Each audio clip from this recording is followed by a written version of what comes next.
Kali ini di bagian yang ketiga kita belajar berkaitan dengan tujuan hidup. Itulah yang menggerakkan kita semua. Apa yang menggerakkan kehidupan Anda? Setiap orang digerakkan oleh sesuatu. Banyak kamus mendefinisikan bahwa menggerakkan itu sebagai membimbing, mengendalikan, atau mengarahkan. Entah Anda menggerakkan mobil, bola, paku, itu berarti Anda sedang membimbing, mengendalikan dan mengarahkannya pada saat itu. Apa yang menjadi daya penggerak di dalam kehidupan Anda? Sekarang Anda mungkin digerakkan oleh suatu masalah, suatu tekanan atau suatu batas waktu. Anda mungkin digerakkan oleh ingatan yang menyedihkan, ketakutan yang menghantui, atau suatu keyakinan yang tidak disadari. Ada ratusan kondisi, nilai, emosi yang bisa menggerakkan kehidupan Anda. Berikut ini ada 5 penggerak yang paling umum. Ada orang yang digerakkan oleh rasa bersalah. Mereka menghabiskan seluruh hidup mereka dengan berlari dari rasa penyesalan dan menyembunyikan rasa malu mereka. Orang-orang yang digerakkan oleh rasa bersalah dimanipulasi oleh ingatan-ingatan. Mereka membiarkan masa lalu mereka mengendalikan masa depan mereka. Mereka seringkali secara tidak sadar menghukum diri sendiri dengan merusak keberhasilan mereka sendiri. Kita adalah produk masa lalu, tetapi kita tidak perlu menjadi tawanan masa lalu. Tujuan Tuhan tidak dibatasi oleh masa lalu Anda atau masa lalu kita. Tuhan ahli dalam melakukan hal-hal ajaib, memberi orang-orang suatu awal yang baru. Kitab suci berkata, alangkah bahagianya orang-orang yang kesalahannya telah diampunkan. Alangkah leganya hati orang yang telah mengakui dosa-dosanya dan telah menghapus semua dosa itu. Bagian berikutnya, banyak orang digerakkan oleh kebencian dan kemarahan. Mereka mempertahankan kepahitan dan tidak pernah sembuh darinya. Bukannya melepaskan penderitaan mereka melalui pengampunan, mereka malah mengulanginya berkali-kali dalam pikiran mereka. Sebagian orang yang digerakkan oleh kebencian bersikap bungkam dan menyimpan sendiri kemarahan mereka, sementara bagian lain bersikap amat marah dan mencetuskannya kepada orang lain. Kedua tanggapan tersebut tidak sehat dan tidak berguna. Kebencian selalu lukai Anda ketimbang orang yang Anda benci.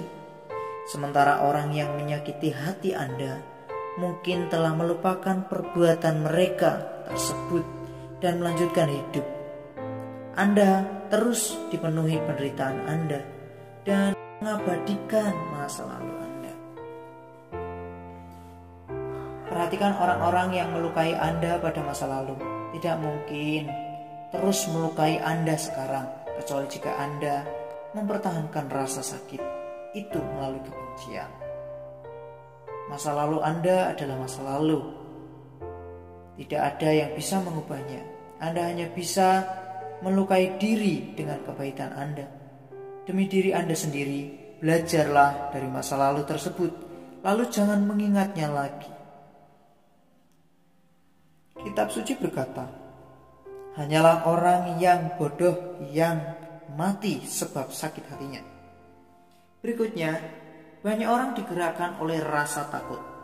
Ketakutan-ketakutan mereka merupakan akibat dari adanya pengalaman traumatis. Harapan-harapan yang tidak masuk akal, bertumbuh dalam keluarga yang berantakan, keluarga yang keras, atau kecenderungan genetik. Tanpa memandang penyebabnya, orang-orang yang digerakkan oleh ketakutan seringkali kehilangan kesempatan-kesempatan besar karena mereka takut untuk menanggung resiko. Sebaliknya, mereka mencari aman, menghindari resiko-resiko dan berupaya memelihara status. Ketakutan adalah penjara yang dibangun oleh diri sendiri, yang akan menghalangi Anda untuk menjadi apa yang Tuhan maksudkan bagi Anda. Anda harus bergerak melawannya dengan senjata iman dan kasih. Kitab suci berkata, di dalam kasih tidak ada ketakutan. Kasih yang sempurna melenyapkan ketakutan.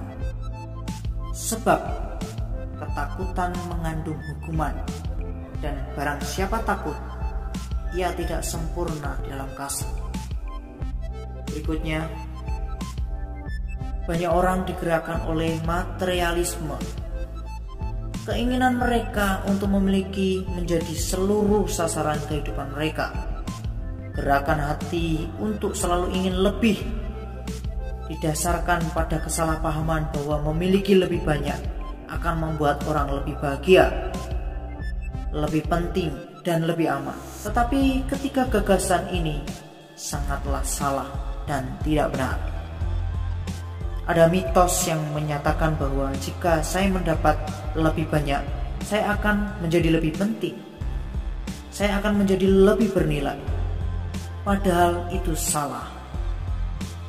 Nilai Anda tidak ditentukan oleh barang-barang berharga Anda. Dan Tuhan berkata bahwa hal-hal yang paling berharga dalam kehidupan bukanlah barang-barang. Tidak ada yang lebih penting daripada mengetahui tujuan Tuhan bagi kehidupan Anda. Dan tidak ada yang bisa mengganti kerugiannya jika Anda tidak mengetahui tujuan-tujuan tersebut. Bagian berikutnya, banyak orang digerakkan oleh kebutuhan akan pengakuan. Butuh untuk diakui, butuh untuk dipuji dan dikagumi. Tetapi bukan itu yang terpenting. Jika kita mengerjakan banyak hal supaya kita dipuji dan diakui oleh orang lain, itu adalah bagian yang sangat keliru dan sangat merontokkan tujuan hidup kita. Ada kekuatan lain yang bisa menggerakkan kehidupan Anda, tetapi semuanya akan membawa kepada jalan buntu yang sama. Potensi yang tidak digunakan, rasa tertekan yang tidak perlu, dan kehidupan yang tidak memuaskan. Berikut berbagai manfaat kehidupan yang digerakkan oleh tujuan. Ada 5 manfaat besar dari kehidupan yang memiliki tujuan. Pertama, mengenali tujuan Anda memberi makna bagi kehidupan Anda. Tanpa Tuhan, kehidupan tidak memiliki tujuan. Tanpa tujuan, kehidupan tidak memiliki makna. Tanpa makna, kehidupan tidak memiliki arti atau harapan. Dalam kitab bermacam-macam orang mengekspresikan keputusan ini. Misalnya Ayub berkata, hari-hari hidupku meluncur dengan cepatnya habis tanpa harapan. Dan aku jemu, aku tidak mau hidup untuk selama-lamanya. Biarlah aku, karena hari-hariku hanya seperti hembusan nafas saja. Tragedi terbesar bukanlah kematian, melainkan kehidupan tanpa tujuan. Harapan sama pentingnya seperti udara dan air bagi kehidupan Anda. Anda membutuhkan harapan untuk bertahan hidup. Jika Anda merasa putus asa, bertahanlah. Perubahan-perubahan yang mengagumkan akan terjadi dalam kehidupan Anda ketika Anda mulai menjalaninya dengan suatu tujuan.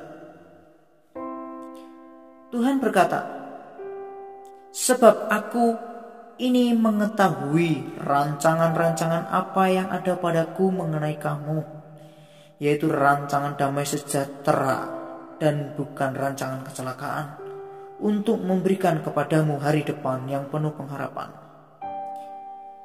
Anda mungkin merasa sedang menghadapi suatu situasi yang mustahil, tetapi kita berkata, Tuhan dapat melakukan jauh lebih banyak hal daripada yang berani kita bayangkan.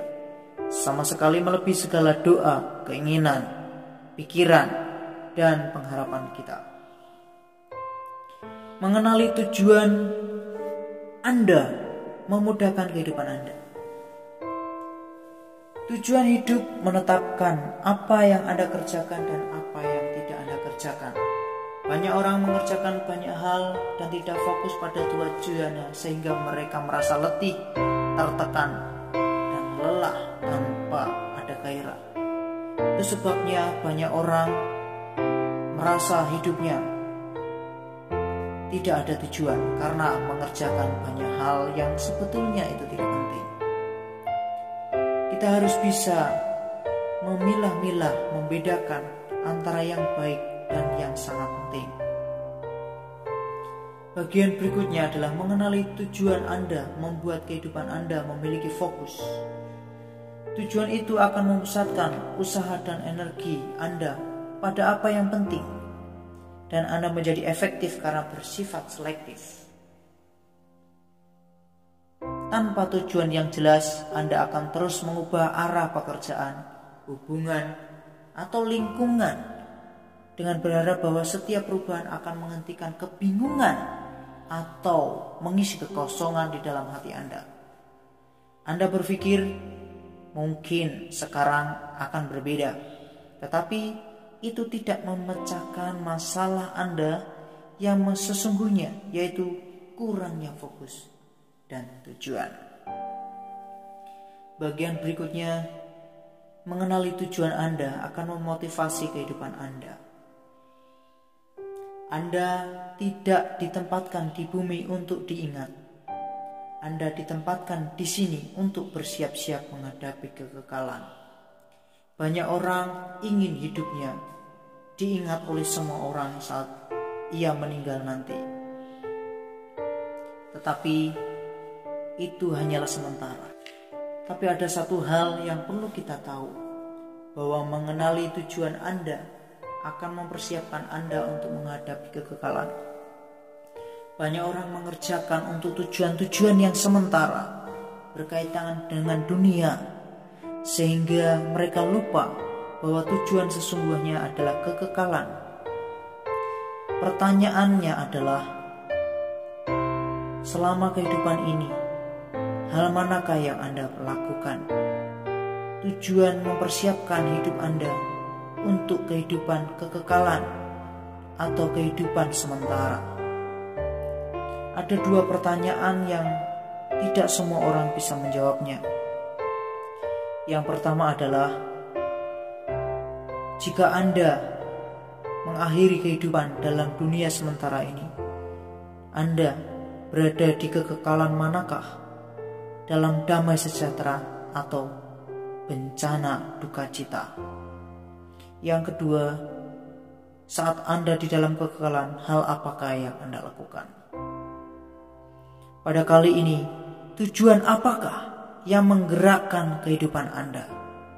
Kehidupan tanpa tujuan sama halnya manusia hidup tanpa nyawa. Oleh sebab itu, fokuslah pada tujuan-tujuan Anda. Melakukan banyak hal, ingin menyenangkan semua orang, itu adalah langkah-langkah pasti untuk menghancurkan tujuan hidup Anda. Oleh sebab itu, pada kali ini kita perlu mengingat bahwa hidup berdasarkan tujuan adalah jalan menuju damai sejahtera. Hal yang harus kita pikirkan, apakah yang menurut keluarga atau teman-teman saya merupakan daya penggerak kehidupan saya? Apa yang saya ingin untuk menjadi penggerak kehidupan saya? Atau hal apa yang menjadi motivasi saya? ingin dipuji banyak orang, atau mempersiapkan diri dalam kekekalan.